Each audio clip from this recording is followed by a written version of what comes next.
What is up, everybody? What's up? What's up? What's up? What's up, everybody? Hello to everybody out there watching the show.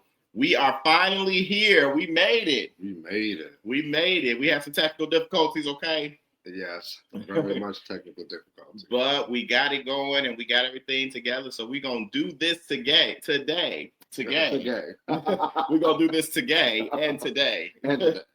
Right. But it will be gay. No. Welcome to the Hard Truth Show with Derek and Keith. We are here. We're ready. Coming to you from the city of brotherly love, Philadelphia.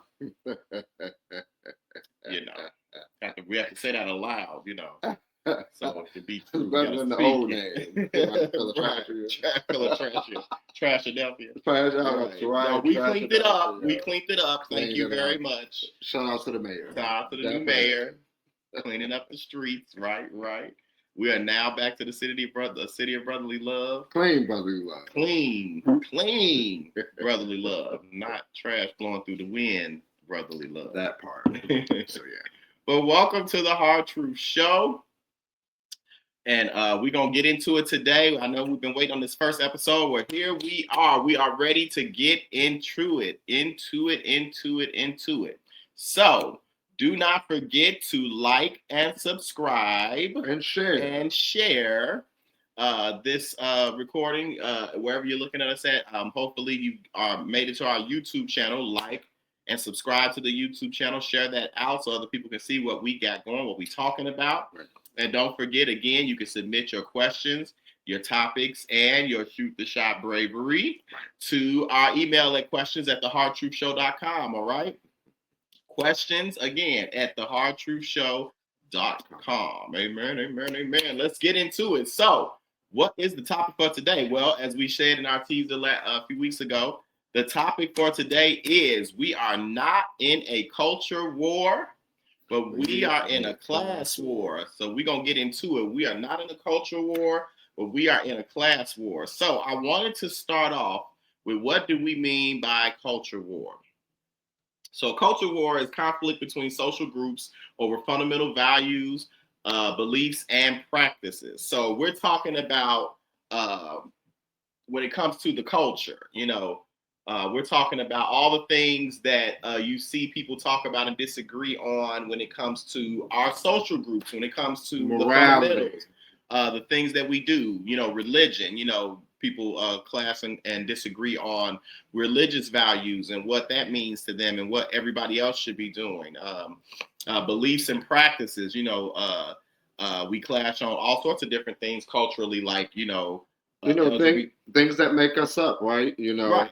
Our gender, our sexual orientation, right, our national origin, all these things that are technically part of the protected things that a lot of jobs in the United States aren't really supposed to be able to discriminate against us on. These are the things that we tend to see as far as like culture wars. And just really, that's kind of what's happening. And so, we look at that kind of stuff and we see, well, what is it that really is actually going on?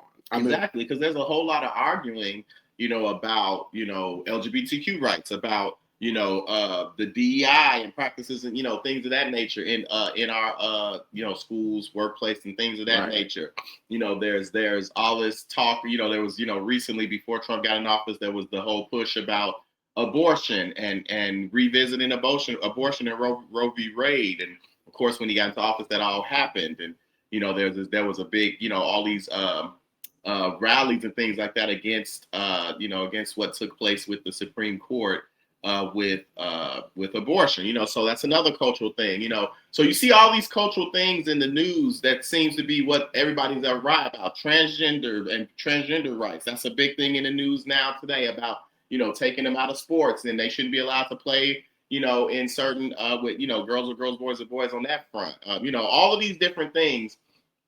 The Epstein files, all this there's all sorts of stuff going on in the news that we hear about on a day-to-day basis. The White House being torn down, irrelevant bullshit. All sorts of things. That's what you hear. That's what all the chatter and all the talk is about. And they do. I personally feel like those things are done on purpose. Especially our political leaders. I feel like on the right and the left, and it doesn't matter whether you're Republican or Democrat. They know that they can tap into our attention, number one, and number two, our emotions by creating conversation and creating and really pinning us in narratives and really pinning us against each other when it comes to cultural things. They know that we're very emotional and very passionate about certain things, like specifically religious beliefs and things of that nature. Right. So what they do is they pin us against each other on cultural things. And that's interesting because, like if we understood that culture wars are a smokescreen that's used for economic control. Mm-hmm. That's what it's really about, economic control. And that if we understood that we don't naturally fight against each other, but through the use of culture wars, we're taught to fight against each other. Yes, and not only just to fight against each other when it comes to it, but what's happening I feel like in America today is that it's beyond just disagreement on those cultures. It's fear. Right. It's the fear that what's going to happen if all these transgenders keep getting rights? What's going to happen if we keep allowing abortions? And it's so they pin us against each other by having us not just be indifferent to embracing somebody else's beliefs and culture, but being fearful of somebody else's beliefs and culture, that somebody else's belief and culture is somehow going to change our children or change my the kids. If my kids see this or my kids see that, they're going to be infected or indoctrinated by those beliefs, realistically, by that culture. But realistically, is that really the fight that we are really going through in the United States? Is it really about left versus right, or is it about the top versus the bottom? Well, exactly. No pun intended. Well, exactly. No pun intended. Exactly. But yeah.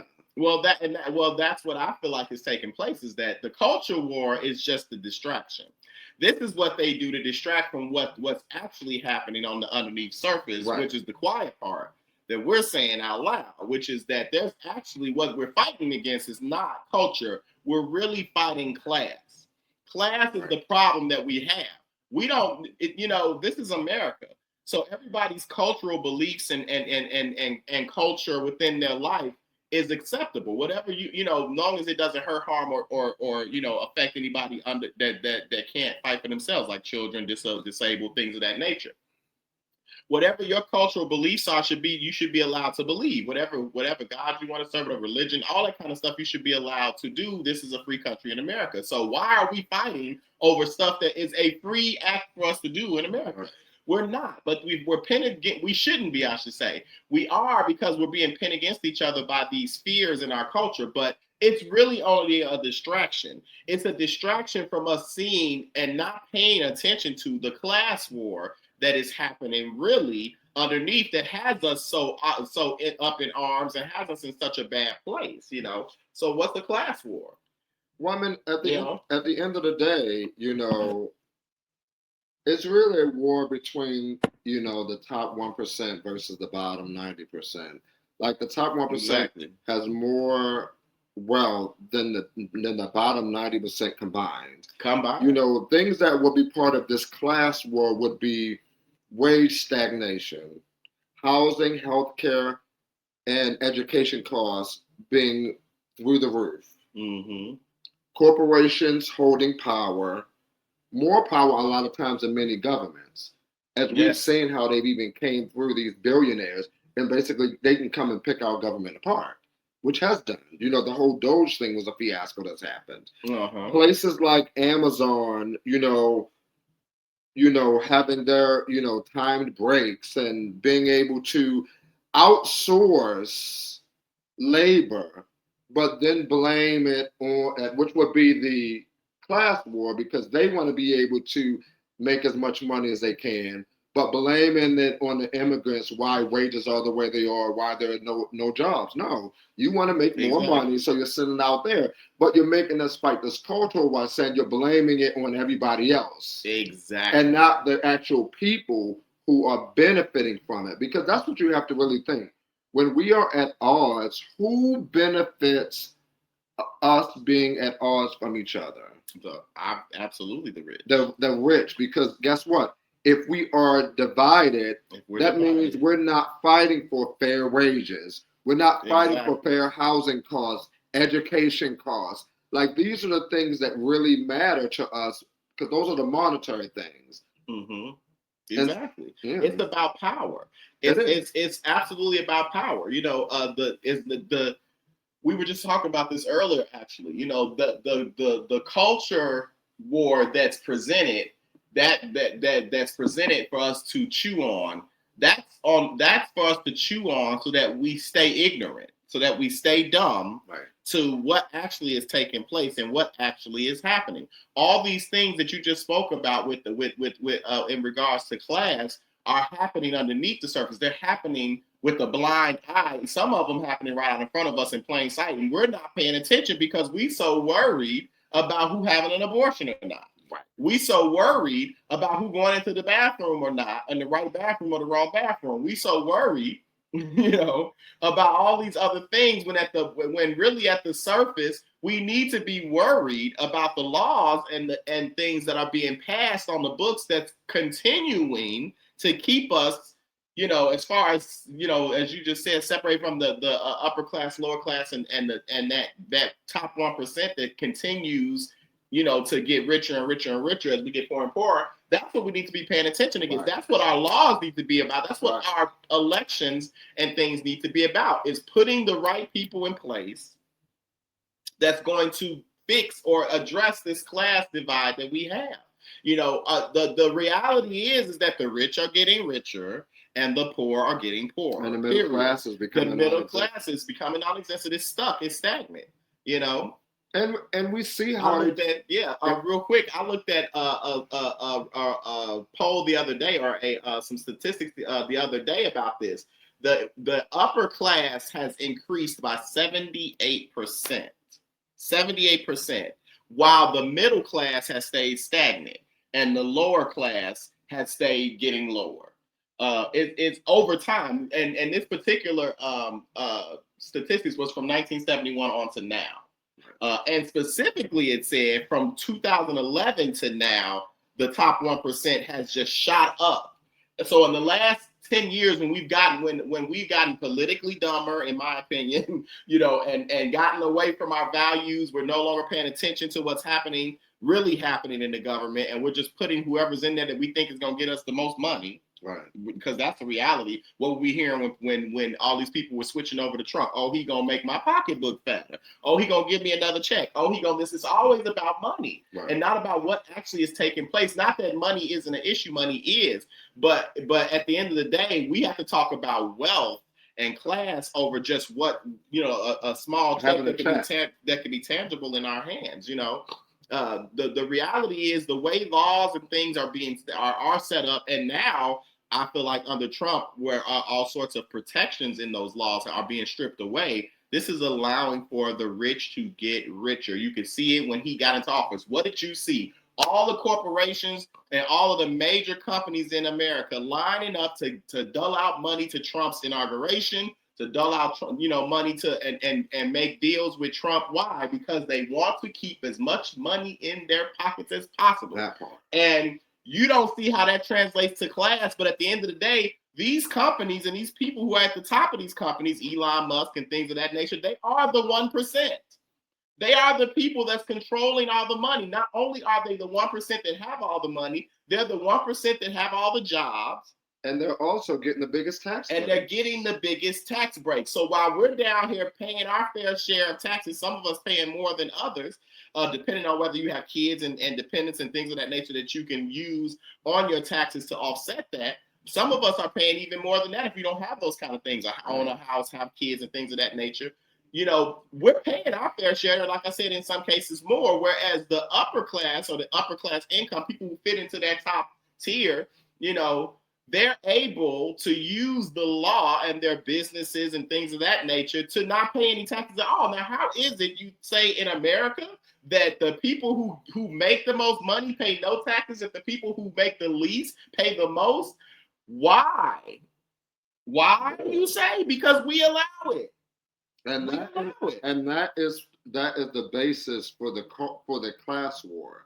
I mean, Reagan did it in the 80s. Mm-hmm. And it's like whenever there's something that's going to be done, there's always something else for us to focus on. So when in the 80s, when Reagan was building in these big tax breaks for these rich people, the focus was on family values and war on crime and all of that. Culture. So we're focusing on this war on crime, but yet he's giving these people all kind of breaks. But all behind the scenes. And we're paying for it. Getting richer. And all of these programs to get us to focus on this and to be separated, we're paying that out of our tax dollars. So guess what?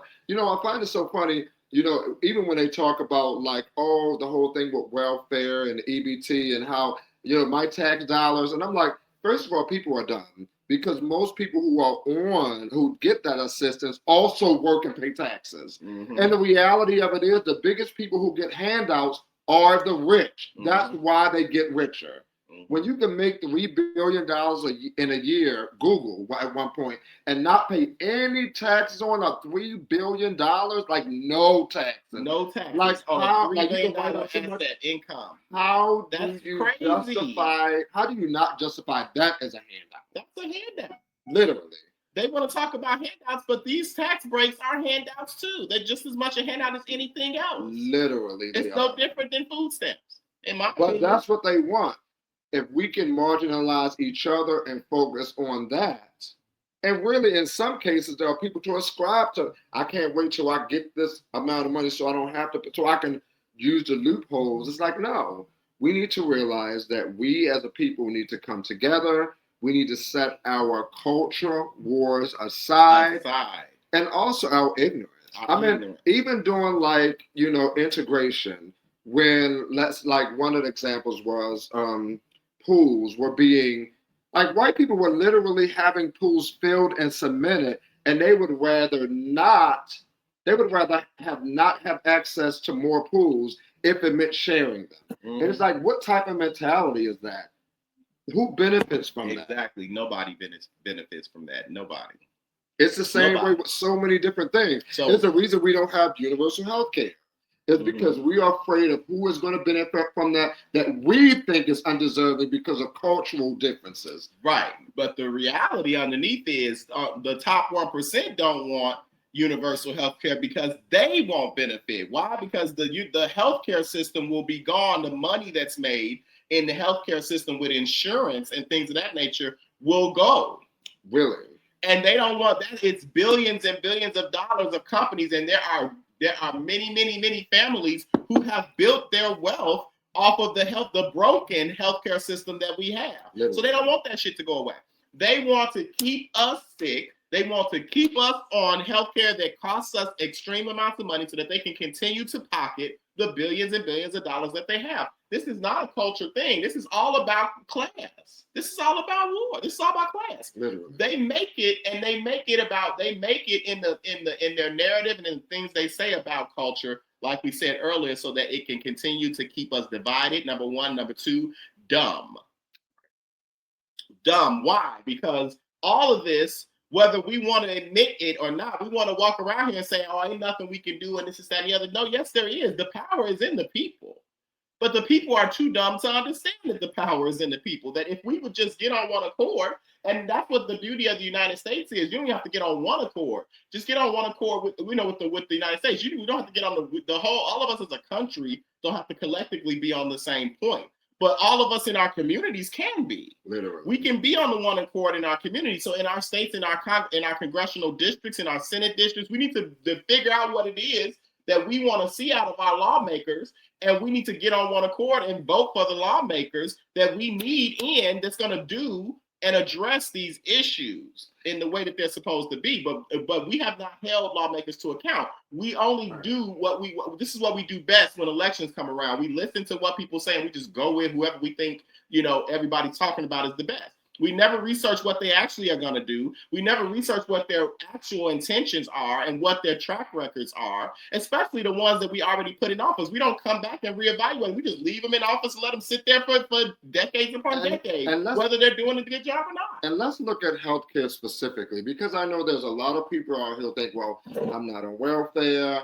I can afford my healthcare services. Let me show you the connection between how everything affects all of us, specifically with healthcare. Now, if healthcare is unattainable or unaffordable for certain people, and they have to go in, and because you do have a right to receive services, it would be against the law to go into an ER where you need help and they turn you away. That's just a reality of the world we live in, and that would be barbaric. But let's just say they can't afford for that. They can't afford that. Or we can say, even with a lot of cuts, the hospitals aren't able to stay afloat. So that means either costs are going to go up, which that'll definitely affect. Because at the end of the day, the insurance company is still going to be is still only going to want to pay less. Exactly. So the cost is definitely going to go up, which means even if insurances decide they are going to pay more, that means your premiums will go up. That means if you work in the healthcare industry, depending on where you work, like with this big, beautiful bill, there's a lot of rural hospitals that are going to be shut down because of that. Yeah. And what that means, it puts more people out of work. Nursing has been something that's always been almost like untouchable in a lot of ways. But the reality of it is that if a hospital or facility can afford to pay their staff, then they won't have staff. Period. And at the end of the day, you're going to end up paying higher premiums. Or higher cost for service. If you pay out of pocket. Again, raise your premiums. Which affects you directly.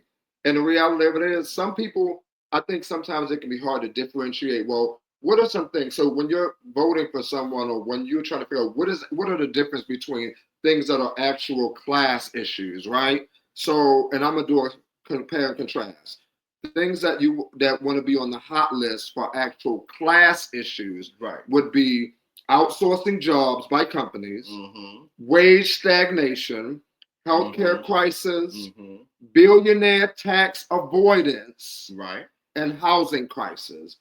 What they tend to distract us with are things like immigration panic, bathroom debates, NFL kneeling. Like, who gives a fuck about whether somebody kneel or not? Exactly. War on Christmas or book banning. Like, those things are irrelevant when it comes to what is really going to make or create an environment that is safe and that is productive for the majority of the members of the United States, or any country, really, or any community. Exactly. These are the things that affect us all. Exactly. I don't need to be worried about whether somebody said Happy Holidays or Merry Christmas. Right. Why am I worried about that? Why are we getting upset because people say Happy Holidays instead of Merry Christmas? Like, you know what I'm saying? Like, these are the cultural things that they want us to be bothered with, that they want our minds to be wrapped around. These are the things. And as long as we stay focused on culture and not on what's happening in our system as far as class, we're going to continue to have this divide. We're going to continue to be separated by the haves and the have-nots. And so it's really frustrating when you see people so focused on things, you know, that really shouldn't matter. If you live in America and you ascribe to the American values, then you should be happy that for other people to be free and to worship how they want to and to have the culture that they want to have in their lives. Why are you so angry with the culture that somebody else is participating in? You're not for having to participate in it. You're choosing to invite this kind of fear and anxiety into your life, you know, really without need. You know, you don't have to be afraid of your brother and sister's hair. You know what I'm saying? You don't have to be afraid of whether your brother or sister gets an abortion or not. Right. You know, why are you so worried about what other people are doing? If you have a certain practice and a certain culture and a certain belief in your life, then ascribe to that. Right. And practice that. But to be so focused on what other people are doing, it's just madness to me. It's just madness. Well, the interesting thing about that, we're so busy focusing on who's American or, you know, who's not American or who's moral, who's not who's moral. More or less American, right? We don't argue about the reality of who's ripping all of us off. Right. Literally. They're like, sure, go right on ahead. Let me pour the money out your pocket. And then the state about... And we just open up the pocket. In the state of our country. You know, those some statistics where I think during COVID, the billionaires, I think they gained over $1.7 trillion in wealth. Trillion. Yeah. During COVID, when everybody else was suffering. Meanwhile, 84% of the working class members live paycheck to paycheck. Paycheck to paycheck. Political campaigns spent more on cultural messaging than the economic plan. It's all in there. Social media pushes cultural outrage like all 24/7. 24/7. Everything that has everybody's attention these days is pushing anxiety and fear in culture, and being afraid of what's different, being afraid of what somebody else is doing. I mean, it's crazy. You have to look at, you know, my grandmother would always say, you know, I hear a lot of talking, but I don't see a lot of action. You got to you can't look at what you see people saying and not pay attention to what you see people doing. Right. Because the reality is you see a whole lot of talk about cultural things, but when you look at the books, you know, when you look at the laws, you don't see a whole lot of laws being done on culture. Literally. Because they're, you know what I'm saying? Perfect example. A senator will post about traditional values while voting against wage increase. Now, if you're concerned about traditional and family values, a family's ability to take care of themselves, you would think would be on that list. Be on that list, right? But you're voting against a thing that would actually better family members or family units. Absolutely. I mean, you can see that just in your state by state versus federal. You know, what do they call it? Minimum wage. You know, in some states, minimum wage hasn't increased in years and decades. No, you know, most states don't have or don't provide a living minimum wage for 2025. And even when you talk about federally, I remember when Biden did that whole wage increase for federal workers. Well, they don't make minimum wage. Why is the federal minimum wage still $7 or some change? Exactly. And so we see, my theory is, and it's just my own personal opinion, I look at it as like this. You have when you look at most cultures or people that was in dominance, it was always a thing of the rich versus the poor. Period. And they always crashed because all the poor people got together and whomped their ass because they realized they were all in the same boat. But here it's so interesting because we have all these different classes or these different cultural differences that we heighten, so we can't come together because we can focus on all that. But see, now capitalism, it's so invasive that at some point, like the middle class is thinning. So people who never felt the crunch are starting to feel it and starting to finally wake up. Well, not only that, but future generations are coming along now, and they're looking around saying, you want me to buy into this idea of staying on this job for 40 years, working and doing this and doing that to achieve an American dream that I can't have. Well, not only that, I'm not making a living wage. I'm not being paid a wage where I can have an American dream. So you want me to do all this, go to these jobs, and put all this time in to get nothing? What am I doing? This is why you see the young people trying to get rich online, trying to be social media influencers. You actually lose money. Yeah, because you're losing money. They say the longer you stay at a job, the average American loses at least $40,000 of income, because the amount of money that you'll get in years of experience is a lot more than what you would get in a raise, if you get a raise. Right. At all. If you get a raise at all. In some jobs, yeah. But the whole point, I guess, is this. I see it as the top 1% is the one who has the money and one that can maintain control of economic power. Mm-hmm. And I see both sides, political parties who are also paid off, who are paid to keep us at each other's throats. Exactly. And the reality of it is that we need to get out of that habit. I'm voting this or I'm voting that. We need to not allow these smoke screens, these cultural things to sideline us, because even the people that we love, what are they doing specifically that's going to improve your economic ability? Exactly. What are they doing? Exactly. How are they dealing with wages, fair wages, in your community? How are they dealing with the cost of going to school, the cost of healthcare, the cost of living in general? How are they handling that? How are they dealing with local taxes? Because even with states like Texas, where they may not have a state income tax, but that fucking property tax is shoot to kill you. Shoot to kill you. You know, it looks nice, but they find other ways to get their money, believe it. They won't get their cash. Exactly. What are they doing with the cash? You need to get into your communities. You need to get into your city books. This is stuff that you can most likely can look up right on their city websites and see what monies they budgeted for this, what monies they budgeted for that.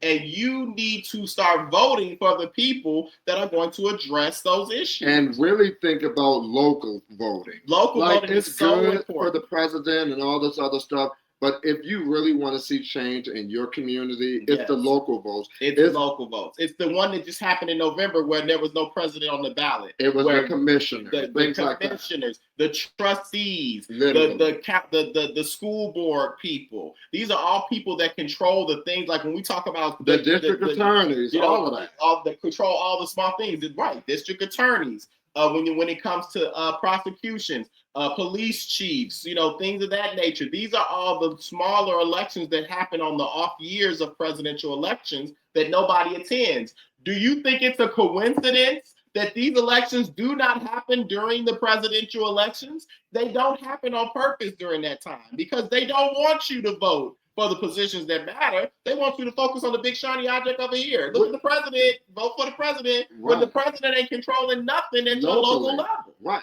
He's controlling nothing. You can have whoever you want to in office, but at the end of the day, all of the funding and the local things going, do we get funding from the federal government? Yes, so yes, he plays a role in that. But even that is controlled locally. Why? Because Congress has the power of the purse. It's Congress who makes the budgets and the things that are allotted to us from federal government. And those people in Congress are put in office by who?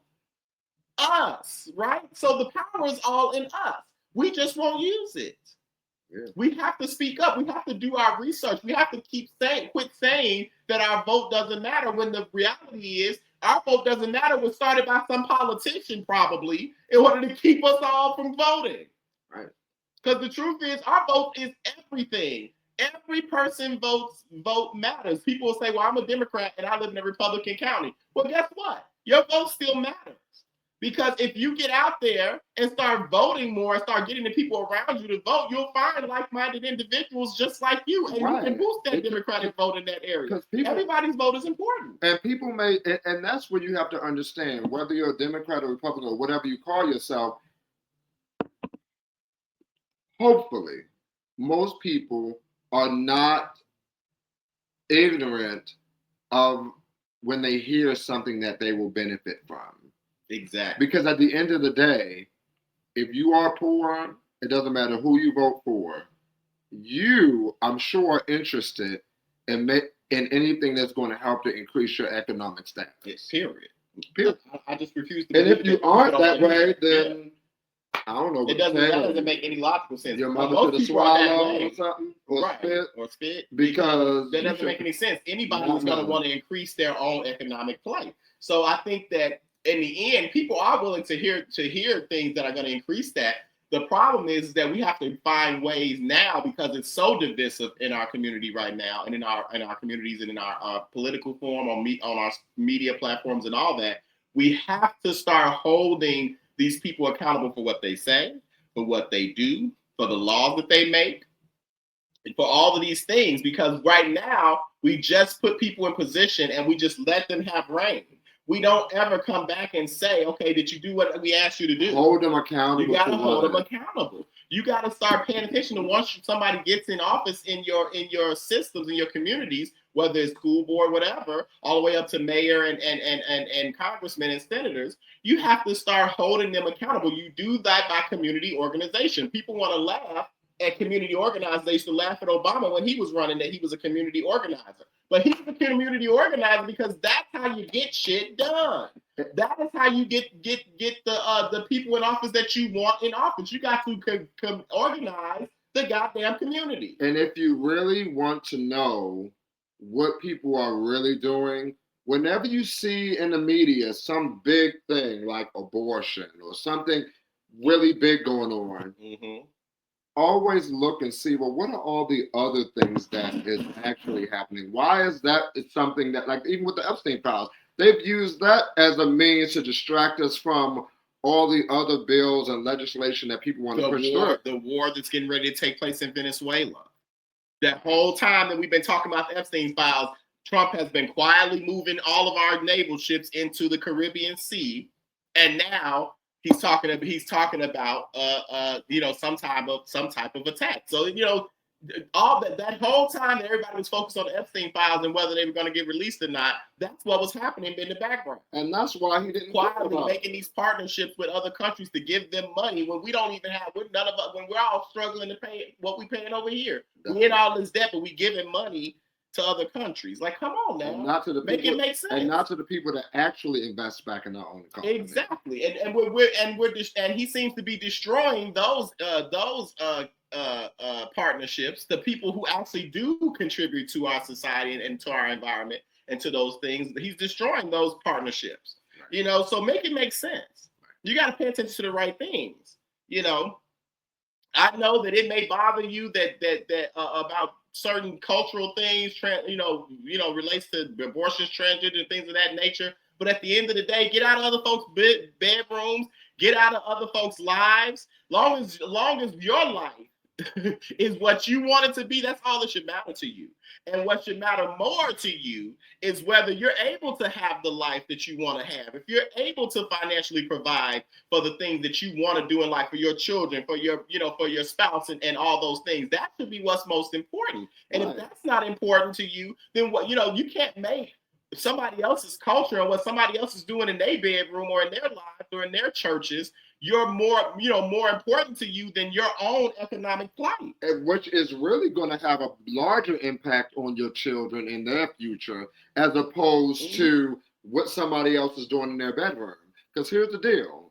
If you're that interested, invested, if you have children, in them having the best possible footing when they'll get on their own, then you should be fighting for lower healthcare costs. You should be fighting for fair wages because your child will be in that industry. You should be fighting for more reasonably cost, if not free education. Because that's what's going to affect your children. That's what's going to give them the footing and the ability to succeed. Exactly. Especially if you haven't gone to college or done anything that's helpful. Exactly. You should want better for your kids and a better world, a better planet.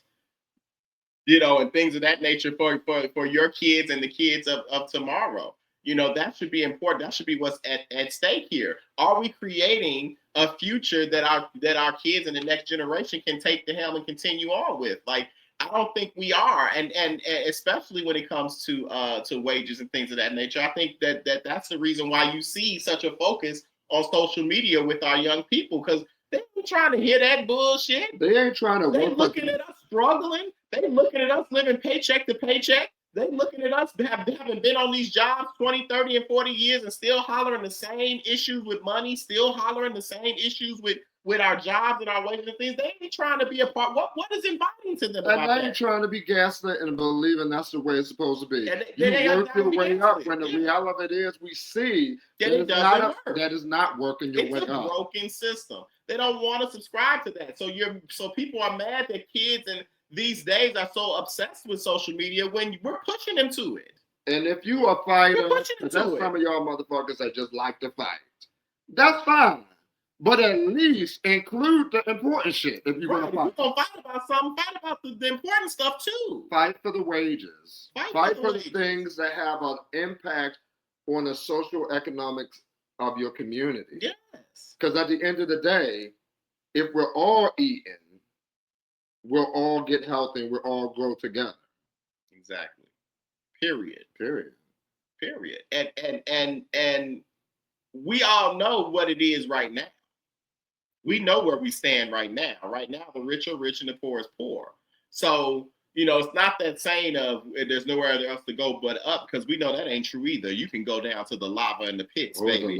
There's further down that we can go. So let's not continue to go further down in these problems. Let's not continue to further go down in these issues. Let's start waking up and paying attention.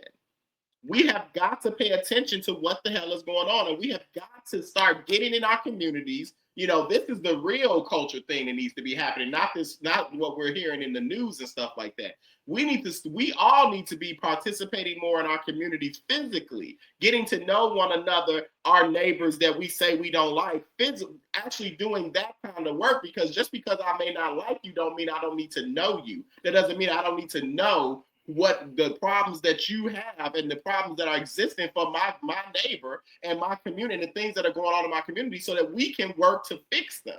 I don't have to like what you do in your bedroom to want you to have a good life. And realistically, let's be real.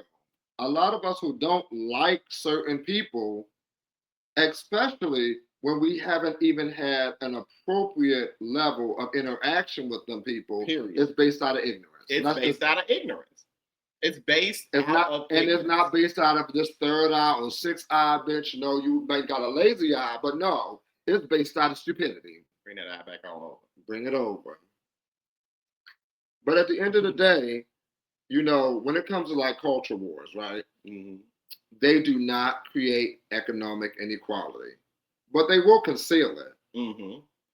Those who benefit from the current economic system will use these things to divide us and keep the working people distracted and too angry at each other to organize around shared economic interests. Because no matter how different we think we are, we all have some shared economic interests. We all have shared economic interests. We all want coins. Yes, we all want to eat. I mean, at the end of the day, when you talk to people, if you talk to everybody that I talk to, I hear the same thing. People are just tired of struggling. They're tired of inequality. They just want to be, most people don't even have aspirations of being rich. They just want to be comfortable. They just want to not be paycheck to paycheck. Like, we all have that shared economic interest. And the reason that we struggle, again, is not because of our neighbor, it's not because of anything other than those who are the top 1% want to continue to control the economic power. That's who the enemy is. If there is to be an enemy, it's the 1%. They have the power to keep us the way we are if we don't band together. And they know that if we do band together, that it is up. We've seen it just on small scales. Something as simple as, let's go even back far to the civil rights movement when they did the boycott. Mm-hmm. And Montgomery, Alabama almost went bankrupt. Because motherfucker was like, we ain't doing shit. But you know what makes it work? I'll drink to that. What made it work was community. Because guess what? They didn't ride the buses. That means shit. If you ain't got no car, your neighbor, somebody got you to work. Mm-hmm. If you didn't have the way to make money, somebody did this to make sure you got what you need. They band together. And them motherfuckers said, "Oh, and they made a statement." That's why you always see these things online now when they say, "Okay, we're gonna do a blackout day." Because like when Target went through the thing with DEI and Target's base is very black. So them participating in all these DEI wars and stuff like that, they start saying, well, we gonna boycott Target. If this is how Target's gonna react to the Black community and to DEI policies, we're no longer gonna go to Target. Well, now Target is suffering. Still suffering. Target is tanking. Their money's tanking. Their economic cycle of how of in the communities and stuff like that is starting to tank, and they're having to close stores because that economic impact is happening. So what does it show? It shows that we really do have the power. If we come together as a community, we can have a large effect on this country, just Blacks alone. Because the reality of it is that economic power is there. Economic power. It's there. Out of the billions of people on this planet and the millions of people in this country, it only takes less than 250,000 to make significant difference financially. Yeah. That's all it takes. 250,000. That's all I'll give you 275,000. That's all it takes. Literally. For them for it to impact a company, to impact businesses, to impact an industry, period, point blank. So we have power. And let me tell you, I would go without, because at the end of the day, we have to show these people that who got the real power. Exactly. I think we get so focused on these cultural things that we forget that we are the ones who run the show. Mm-hmm. But we forget that because we're too busy being busybody. Being busy. But I like my coins. I don't like the struggle. And I don't at this current moment, but at the end of the day, I also don't want my brother to struggle. Exactly. I also don't want that person that I might not agree with or might not even like. I don't want them struggling either, because I realize that we have to band together in order for any of us to succeed. Period. And I'm not willing to go without just because I don't like something about somebody. Fuck that. That's my money. My coins is mine, and their coins are going to be theirs. Period. Bitch, we might fight tomorrow, but today, we on the same side. For real. Mm-hmm. Well, I think it all comes down to when you talk about this and what needs to happen. One fundamental thing that I think needs to change is that we all need to come out of this mindset, this selfish, narcissistic, individualistic mindset that you don't need nobody else. Yes, we do.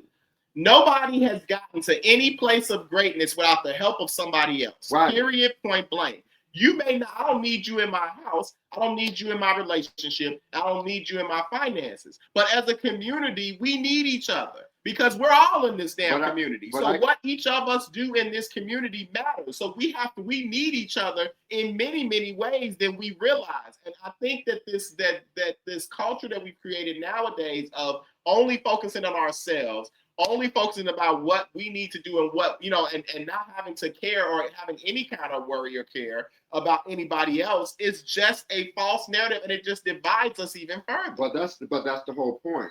When you want to maintain economic power, the easiest way to do it, because especially when it comes to Black people, I can't speak for anybody else, but culturally, we are very much community oriented. Yeah. And what I found is that in the United States in particular, the whole point of moving into this individualistic ideology is to keep us from coming together in community. In community, yeah. Which means that's another less aggressive way to keep us from moving up as a society. Exactly. If something happened to someone, I'm minding my business, I ain't gonna say nothing, I'm gonna look away. When you do that, mm-hmm. not only is that person being violated, but now your community is unsafe. Why do you think they have community watch? Exactly. These groups. If the community, safety is how the community is based off the community. Yeah. It's not an individual. It's not an individual. It's in the community. So I don't have to like the individual that's sitting next to me, but I should want them to live in a safe community because guess what? They're in my community. Literally. So why would I not want them to live in a safe community? If I'm in a situation, you got to come out of yourself and come out of this narcissism and come out of these this only me mindset and understand that some things aren't just only you. Right. Something we need each other. We are, unless you're gonna move to a remote island somewhere off over in the water. That's the only place where you ain't gonna need somebody. And even then, you're gonna need somebody. Right. You know, so Well, at I'm the damn end of sure the you day, can't do everything. you can't do everything on your own. Period. Point blank. There's nobody you can talk to. Anybody on this earth, Oprah Winfrey, you name it. Go interview them. They will tell you exactly who helped them. I'll never forget earlier. I was watching a video of Steve Harvey. You know, he got his show, and he had a episode. It was his birthday, so he has a section in his thing called Hey Steve. And he was, you know, that's when they asked him, they question, and they get his opinion on it or whatever. Well, this white couple stood up and they said, "Hey, Steve, remember us?" And Steve just started instantly crying because he said that. So the guy went on to tell who he was and all that stuff. But to give a little synopsis of it, this guy was the owner of a comedy club in Birmingham, Alabama. And he was the guy who gave Steve Harvey his first headlining gig. Nobody would hire Steve Harvey at the time. Nobody would give him a headlining gig. And this guy decided that he thought he was really good, and he gave him a chance. And that launched his career because he told the funniest joke that he ever told in his life. It took him to the Apollo, launched his career, and all that stuff, right? So I say that to say that at the end of the day, even people like Steve Harvey and the Oprah Winfrey's will tell you exactly who helped them get and gave them the chance to where they needed to be and gave them a shot and gave them this. Now, here Steve Harvey was in Birmingham, Alabama, this black dude and this white couple had to step out of all the racism around them, because this was in the 80s. You know, step out of all the racism around them and all the things that they had going around in the South at the time that was still prevalent, you know what I'm saying? And say, you know what, this young man has a gift, and I would be crazy not to give him a shot.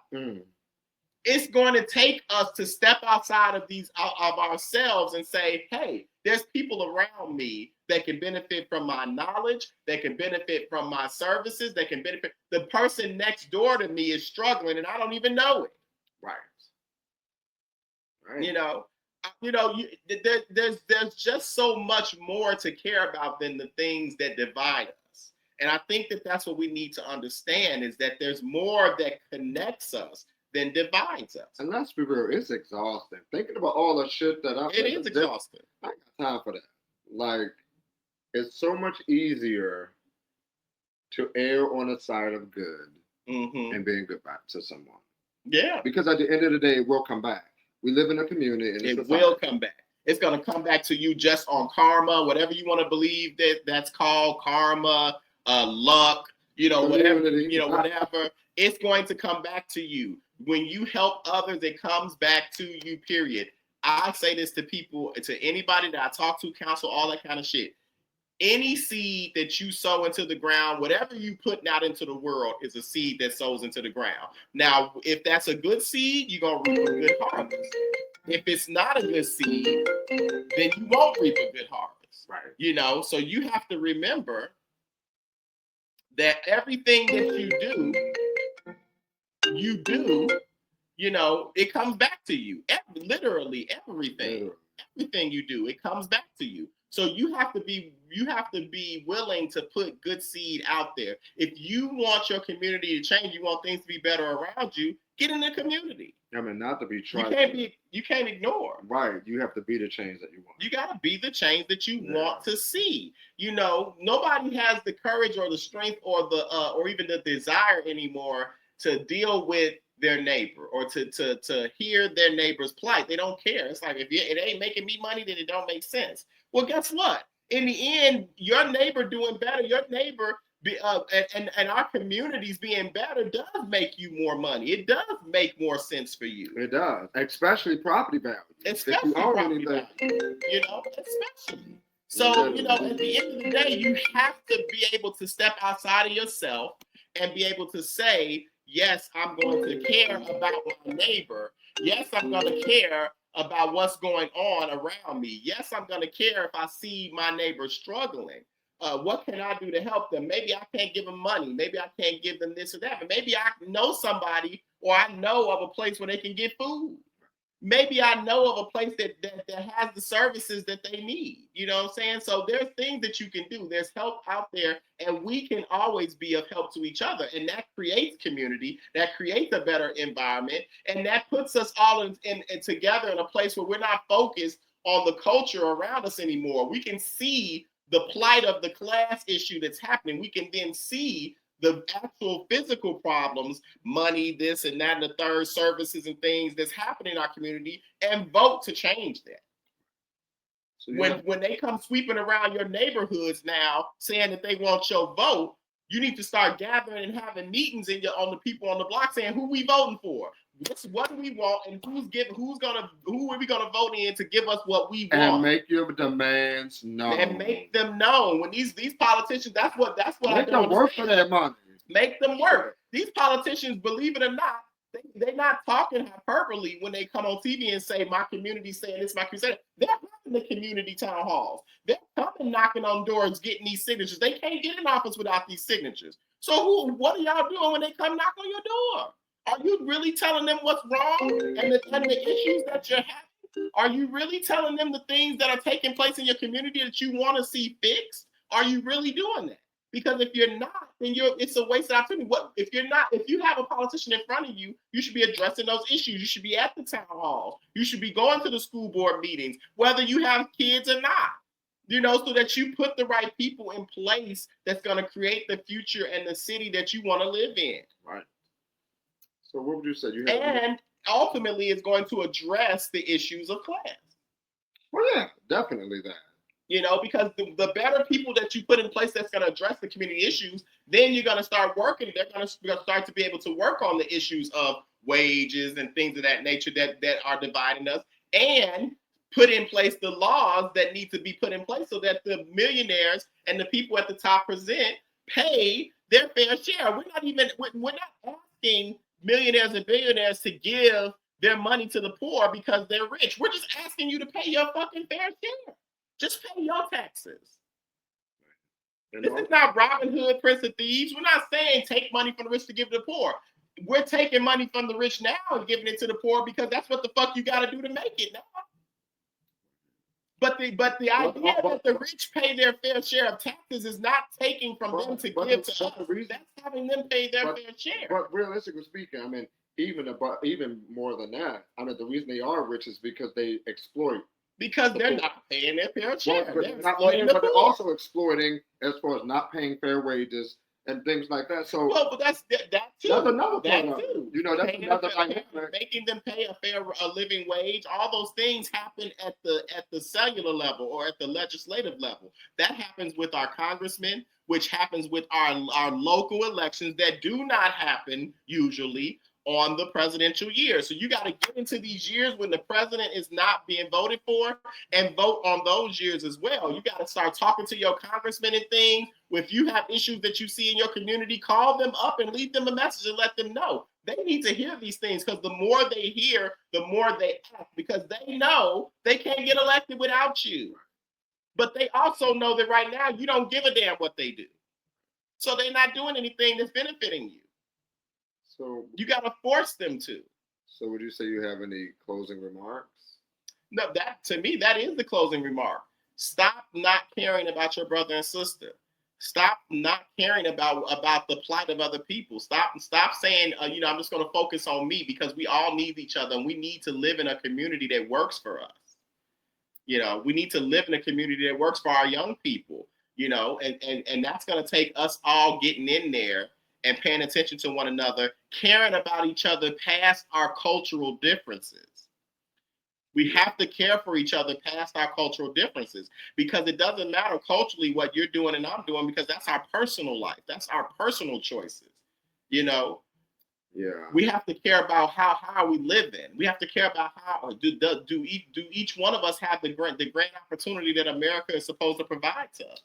Right. And I just think, just in closing, just kind of wrapping everything up, again, this war that we are in America is definitely not a cultural war. It's a war of class, which can be equivalent to economics. Yes, yes. And economics.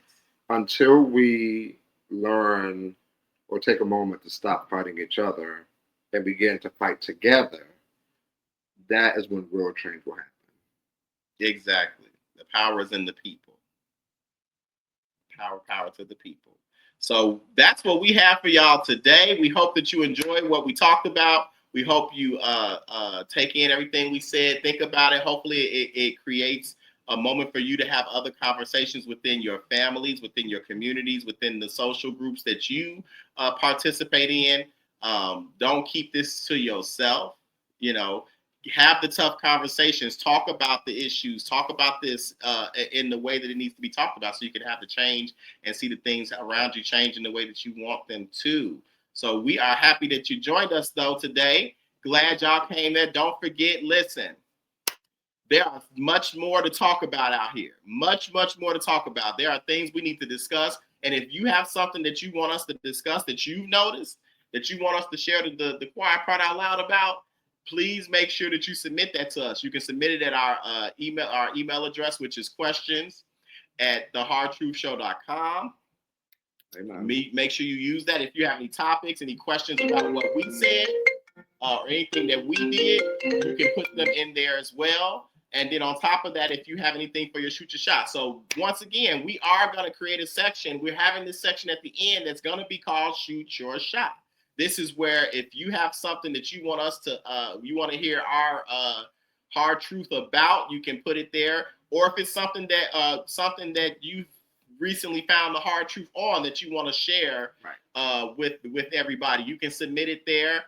And we will talk about it at the end of the show after we go through whatever our main topic is. So once again, submit that to questions@thehardtruthshow.com. It's scrolling down at the bottom. All right. QR code up there for the YouTube channel. You can get that as well, but you should be on it already because that's where you're viewing this at.